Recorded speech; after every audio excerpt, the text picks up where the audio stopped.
बिस्मिल्लाहिर्रहमानिर्रहीम। अस्सलाम वालेकुम नाज़रीन, आप यूट्यूब चैनल देख रहे हैं। मैं इमरान ख़ान हूँ। सूरत-ए-हाल जो है वो बहुत ही कशीदा है। कुछ चीज़ें, कुछ हक़ाइक़ मैं आपके सामने रखता हूँ अब, क्योंकि वीडियो सामने आ रही हैं। वो जो लोग अपने घरों में पहुँच रहे थे, जो लोग ज़ख्मी थे, जिनके हाथों में मोबाइल फ़ोन से, वो जब पहुँचे हैं उन्होंने दोबारा जाकर अपने मोबाइल फ़ोन चार्ज किए, वीडियोज़ देखी, तो उसमें ऐसे मनाज़र सामने आ रहे हैं कि इंसान के रोंगटे खड़े हो जाएँ। उस रात को जो कुछ भी डी चौक में हुआ उसकी माजी में कोई मिसाल नहीं मिलती। लोग इसको जलियांवाला बाग वाले वाक़े के साथ, जहाँ जनरल डायर ने बहुत सारे लोगों को घेर कर मारा था, लोग एहतजाज कर रहे थे, चारों तरफ से घेर कर जनरल डायर ने लोगों के ऊपर गोली चलाने का ऑर्डर दे दिया था। तारीख़ में ऐसा दूसरा कोई वाक़या नहीं मिलता, और इस वाक़े को लोग उसके साथ तशबीह दे रहे हैं कि बहुत सारे लोगों को गोलियां लगी हैं। जो सहाफ़ी वहाँ पे मौजूद थे उनका ये कहना है कि लोगों के पीछे भाग भाग कर उनको मारा गया है और लोग अपनी जान बचाते फिर रहे थे। और कुछ इंटरव्यूज़ तो अब ऐसे सामने आए जिसमें लोग ये बता रहे हैं कि जिसको गोली लगती थी उसका जिस्म का वो हिस्सा ही फट जाता था। यानी बहुत हैवी फायरिंग हो रही थी। उमर अयूब ने हथियार के बारे में बताया, क्योंकि एक स्नाइपर राइफ़ल वहाँ पे जो एहतजाज करने वाले हैं उन्होंने एक स्नाइपर को पकड़ा था और उसके पास स्नाइपर राइफ़ल मौजूद थी। उमर अयूब ने कहा कि रेमिंगटन 700 कैलिबर 308, ये जो 308 है ये कैलिबर G3 का कैलिबर भी यही होता है, और ये हंटिंग राइफ़ल्स भी होती हैं। और इन राइफ़ल्स को जो स्नाइपर्स हैं वो इस्तेमाल करते हैं जंगों में 1 किलोमीटर तक हिट करने के लिए। यानी 500 मीटर से लेके अगर कोई 1 किलोमीटर तक कोई शख्स है तो उसको हिट करने के लिए ये बेहतरीन टारगेट शूटिंग की राइफ़ल होती है, जो कि दहशतगर्दी की जंग में इस्तेमाल होते हैं। ये वेपन सिक्योरिटी इदारों ने तहरीके इंसाफ के वर्कर्स के ख़िलाफ़ वही हथियार इस्तेमाल किए हैं। इसकी स्पीड 741 मीटर फ़ी सेकंड है। अमेरिका की मशीन गन से रैपिड फायरिंग की गई है, ये भी जनाब उमर अयूब साहब ने कहा है। अब ये जो मनाज़र सामने आ रहे हैं नाज़रीन, इन्होंने पूरे पाकिस्तान में नहीं पूरी दुनिया में भौंचाल खड़ा कर दिया है। दुनिया के कई मगरबी ममालिक की असम्बलीज़ के अंदर, उनकी जो पार्लियामेंट्स हैं उनके अंदर इसके ऊपर आवाज़ उठाई जा रही है। जो यूरोपीय मीडिया है वो इसके ऊपर आवाज़ उठा रहा है। अमेरिका में इसके ऊपर आवाज़ उठाई जा रही है। ओवरसीज़ पाकिस्तानी इसके ख़िलाफ़ भरपूर अंदाज में आवाज़ उठा रहे हैं। लेकिन अगर कोई इसमें कुछ नहीं कर पा रहा तो वो पाकिस्तान तहरीके इंसाफ की क़यादत है। पाकिस्तान तहरीके इंसाफ की क़यादत, यानी इमरान खान साहब का मुझे अच्छी तरह याद है कि एक ज़िले शाह था, एक ज़िले शाह की वो जांबक हुआ और उसके बाद इमरान खान साहब ने लेने के देने पड़ गए थे सबको। इमरान खान साहब ने आज तक कोई ऐसी तकरीर नहीं की जिसमें उन्होंने ज़िले शाह का जिक्र नहीं किया। वो जेल से भी ज़िले शाह का जिक्र करते हैं नाम लेके। अरशद शरीफ और ज़िले शाह, इन दोनों का तस्करा ज़रूर करते हैं। इमरान खान कहते हैं खून ज़ाया नहीं होना चाहिए, और इमरान खान अपने आदमी के साथ होने वाला जो डैमेज या नुकसान है उसके ऊपर एक कदम भी पीछे नहीं हटता। ये इमरान खान की सोच है।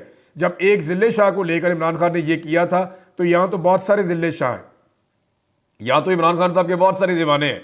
अभी जो डाटा दिया है पाकिस्तान तहरीके इंसाफ ने, क्योंकि अब उन्होंने तस्वीर और नाम जारी कर दिए हैं, तहरीके इंसाफ ने 12 लोगों के बारे में कंफर्म किया है कि ये 12 लोग कंफर्म शहीद हो गए हैं डी चौक वाले साने में, जबकि मजीद शहादतें हैं जिनके बारे में अभी कंफर्मेशन लेने की कोशिश कर रहे हैं। बाकायदा प्रेस कॉन्फ्रेंस करके तहरीके इंसाफ ने बताया तारिक खान शहीद शांगला से, ताजदीन शहीद चारसद्दा से, मोहम्मद इलियास औरकज़ई शहीद कोहाट से, इमरान अब्बासी शहीद ये मरी से, और अब्दुल कादिर शहीद ये एबटाबाद से, मुबीन मलिक शहीद एबटाबाद से, अहमद वली मोहम्मद शहीद पशीन से, अब्दुल रशीद शहीद और ये जनाब किला सैफुल्ला से, मलक सदर अली शहीद मर्दान से, मोहम्मद अली शहीद ये भी कोई खैबर पख्तूनख्वा का इलाका है, सरदार शफीक खान शहीद डेरा गाजी खान से, और अनीस सत्ती शहीद और ये कोटली से जी और मरी से। यानी जो ज़्यादा शोहदा हैं उनका ताल्लुक़ खैबर पख्तूनख्वा से है, फिर बलूचिस्तान से और पंजाब से भी कुछ शोहदा हैं। मरी के अंदर बताया जा रहा है कि 2 डेड बॉडीज़ जो हैं वो मरी में गई हैं। अब तक की इतला के मुताबिक ये 12 पाकिस्तान तहरीके इंसाफ ने कन्फर्म किए, और तहरीके इंसाफ का ये दावा है कि इतने लोग नहीं हैं, लाशें इससे ज़्यादा हैं। जो इंटरनेशनल मीडिया है, जितने इंडिपेंडेंट जर्नलिस्ट हैं जो वहाँ पे काम कर रहे हैं, स्पेशली मैं सलूट करूँगा उन तमाम सहाफ़ियों को जो किसी चैनल के साथ भी वाबस्ता नहीं है, लेकिन वो सिटीज़न जर्नलिज़म करते हुए सोशल मीडिया के ऊपर इसकी तफसीलात शेयर कर रहे हैं। अभी एक सहाफ़ी हैं उबैद साहब, उन्होंने जो तफसीलात शेयर की वो मैं आपको ज़रूर बताना चाहूँगा। सहाफ़ी उबैद भट्टी साहब ने जनाब इसके ऊपर एक इन्वेस्टिगेटिव रिपोर्ट बनाई है। वो ये कहते हैं कि ब्लू एरिया जहां गुज़िश्ता रात बर्बरियत से भरपूर ऑपरेशन किया गया, सारा इलाका चंद घंटों में मुकम्मल साफ़ सुथरा कर दिया गया। पाकिस्तान तहरीक इंसाफ काफ़िले की तबाहाल गाड़ियों को भी नामो निशान उनका यहाँ पे नहीं है, सबूत मिटा दिए गए। कचरे के ढेर से AK-47 और कारतूस के खौल मिल गए, यानी जो गोली चलाई गई वो कचरे के ढेर से उनके खौल मिल रहे हैं। इतनी तेज़ी से हुकूमत ने सफाई की है और उन्हें यह लगता है कि ये साफ़ करके खून के धब्बे वो इस कत्लेआम से बच जाएंगे, तो ऐसा होने नहीं वाला।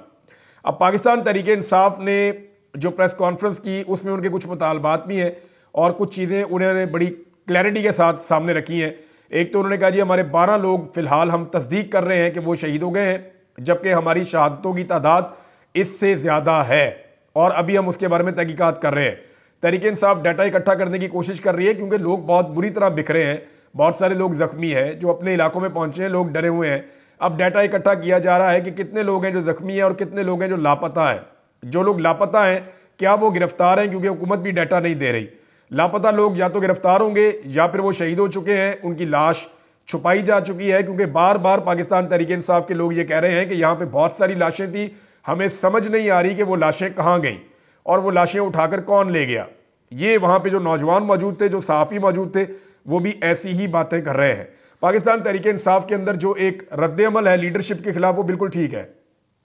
मैंने मुकम्मल तस्दीक हासिल की है, बहुत सारे सहाफ़ियों से और ऐनी शाहिदीन से बात की है और अब मैं आपके सामने हक़ाइक़ रख देता हूँ। अली अमीन गंडापुर साहब लोगों को क्या कहकर लेकर गए थे, आपको याद है? वो ये कहते थे कि हम नहीं आएंगे तो हमारा जनाजा पढ़ लेना, हमने नहीं आना डी चौक से। यानी अली अमीन गंडापुर को यह पता था कि डी चौक पे गोलियां मार के कत्ल कर दिया जाएगा।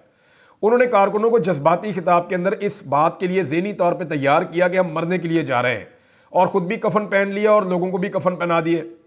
अब अली अमीन गंडापुर साहब और बुशरा बीबी लेकर कारकुनों को निकले। रास्ते में बुशरा बीबी ने दावा किया कि मैं अकेली भी रह गई तो मैं वहीं पर रहूँगी, आपने मेरा साथ देना है, आप गैरतमंद हैं। अब वो पश्तून तो गैरतमंद थे, वो तो वहाँ खड़े हो गए, उन्होंने तो गोलियाँ भी खा ली। अली अमीन गंडापुर जो मरने का दावा करके गए थे, अली अमीन गंडापुर नहीं खड़े हुए, वो बुशरा बीबी को लेके वहां से निकल गए। और वो मैंने वीडियो देखी है, उसके अंदर जो बेचारे नौजवान वहां पे खड़े थे, अपनी जान कुर्बान कर रहे थे, वो इनकी गाड़ी को पत्थर मार रहे थे, इनकी गाड़ी को हाथ मार रहे थे, इनके ऊपर लानत भेज रहे थे कि तुम हमें छोड़कर यहाँ भाग रहे हो, और हमें यहाँ मौत के मुंह में छोड़कर तुम भाग रहे हो, तुमने तो हमारे साथ खड़े होना था, हम तो तुम्हारे साथ चलकर आए थे, तुमने तो क़यादत करनी थी। आप एक बात पे गौर करें नाज़रीन, एक बंदा ऐसा नहीं है, MPA, MNA, सेनेटर या पार्टी का कोई ओहदेदार जिसे गोली लगी हो, एक बंदा ऐसा नहीं है। और भाई किसी बंदे को गोली लगती, किसी इंपॉर्टेंट आदमी को रोला तो डलता, ये सारे वक्त से पहले ही भाग गए। अब शेर अफजल मरवत साहब का स्टेटमेंट आया जी, सलमानी टोपी तो नहीं पहनी हुई थी अली अमीन गंडापुर ने या बुशरा बीबी ने कि वो गायब हो जाते, भाई वो गोलियों के सामने नहीं ठहर सके, तो उन्होंने तो पता नहीं पहनी हुई थी या नहीं पहनी हुई थी। शेर अफजल मरवत साहब के पास जरूर थी सलमानी टोपी, क्योंकि एक मखसूस वक्त के बाद वो वहां किसी को दिखाई नहीं दिए।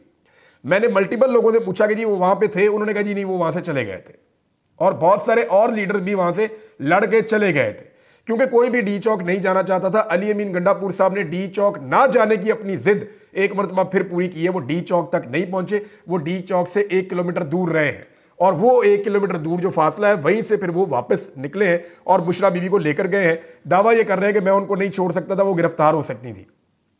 अब मामला ये है कि बुशरा बीबी फिर बताएं ना कि उनको ज़बरदस्ती ले जाया गया। कल अली अमीन गंडापुर साहब ने पॉलिटिकल कमेटी की मीटिंग के अंदर जानबूझकर बुशरा बीबी को ट्रैप करने की कोशिश की, ये कहते हुए कि अब आप बताएं ना क्या मैं आपको ज़बरदस्ती लेकर गया था, तो उन्होंने इसका जवाब नहीं दिया।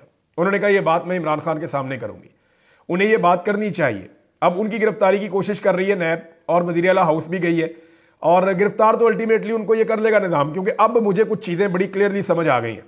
क्योंकि देखें, ये एक लिमिट थी कि गोली नहीं चलाई जाएगी, लेकिन वो लिमिट अब क्रॉस हो गई है। इसका मतलब यह है कि पाकिस्तान का निज़ाम, पाकिस्तान की एस्टेब्लिशमेंट और पाकिस्तान की हुकूमत अब ये समझ चुके हैं कि किसी सूरत भी उन्होंने इमरान खान को नहीं आने देना।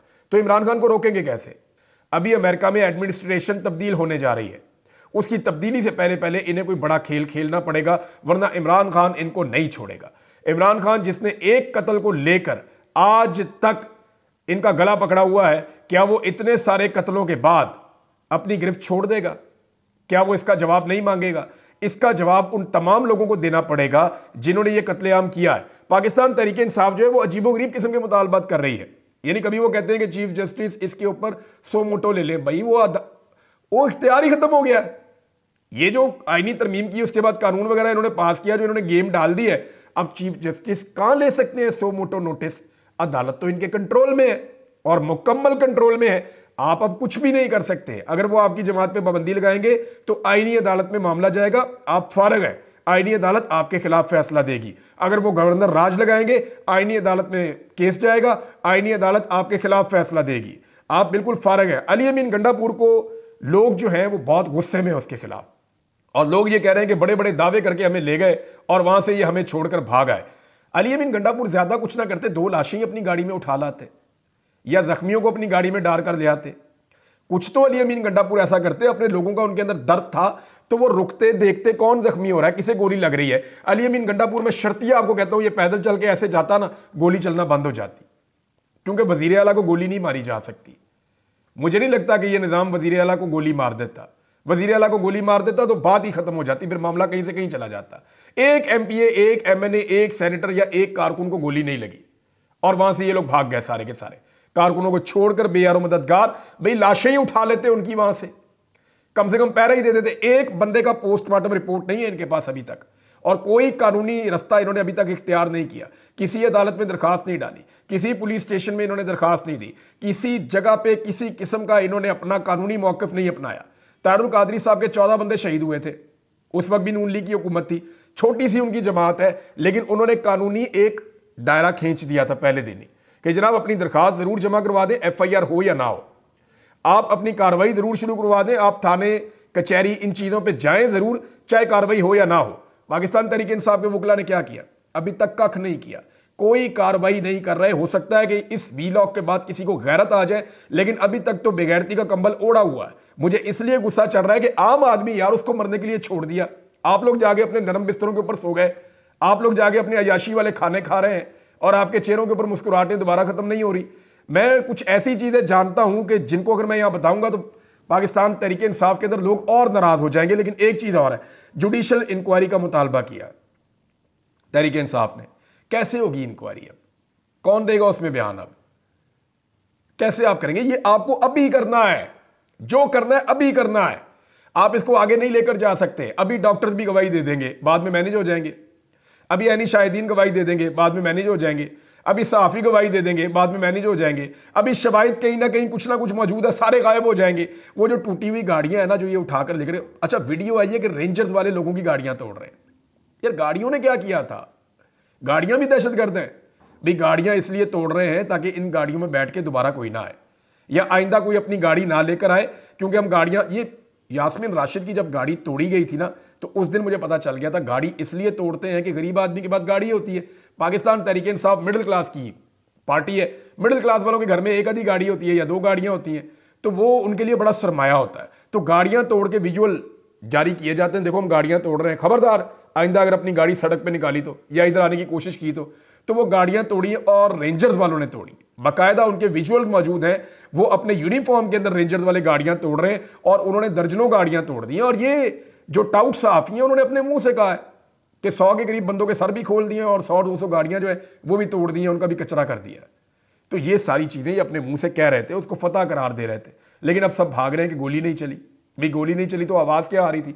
इंटरनेशनल मीडिया बार बार कह रहा है कि गोली चली है, लेकिन पाकिस्तान तहरीक इंसाफ इस केस को अभी तक आगे बढ़ाने में पूरी तरह नाकाम है। कोई इन्होंने तरीक़ाकार नहीं इख्तियार किया जिसके ऊपर आप ये कहें कि ये तरीक़ाकार इस मामले में आगे ले जा सकता है या इससे कोई हल निकल सकता है। बहरहाल यहाँ पे जो पाकिस्तान तहरीक इंसाफ की पुरानी क़यादत है, उन्होंने एक राय दी है, और ये वो लोग हैं जो बंद हैं लाहौर में कोट लखपत जेल में। शाह मोहम्मद कुरैशी साहब हैं, एजाज चौधरी साहब हैं, मियां महमूद रशीद साहब हैं, यास्मीन राशिद साहिबा हैं और उमर सरफराज चीमा साहब हैं। इन लोगों ने जो राय दी है उसके अंदर वो ये कह रहे हैं कि जो कत्ले आम हुआ है 27 और 26 नवंबर की रात को इस्लामाबाद में, मुल्क भर में इसका शोक का ऐलान किया जाए। पूरे मुल्क के गली मोहल्लों में, वार्ड्स के अंदर यूनियन कौंसिल की सतह पे ताज़ियती इजलास बुलाए जाएँ, कुरान खानी किए जाए और आयत करीमा के विर्द के लिए महाफिल मुनक्कद की जाएँ। शोहदा के घरों और कब्रों पर हाज़िरी दी जाए, अहले खाना से ताज़ियत की जाए। इसके नतीजे में गमो गुस्से और शोक को एक अवामी ताकत में तब्दील किया जा सकता है। मीडिया और सोशल मीडिया पर कत्लेआम की मुकम्मल तफसीलात सबूतों के साथ पूरी शद और मद से पेश की जाएं। शोहदा का फ़ंड कायम किया जाए। बानी तहरीक की इजाज़त से मशरूत है ये चीज़, अगर फ़ंड कायम करना है तो।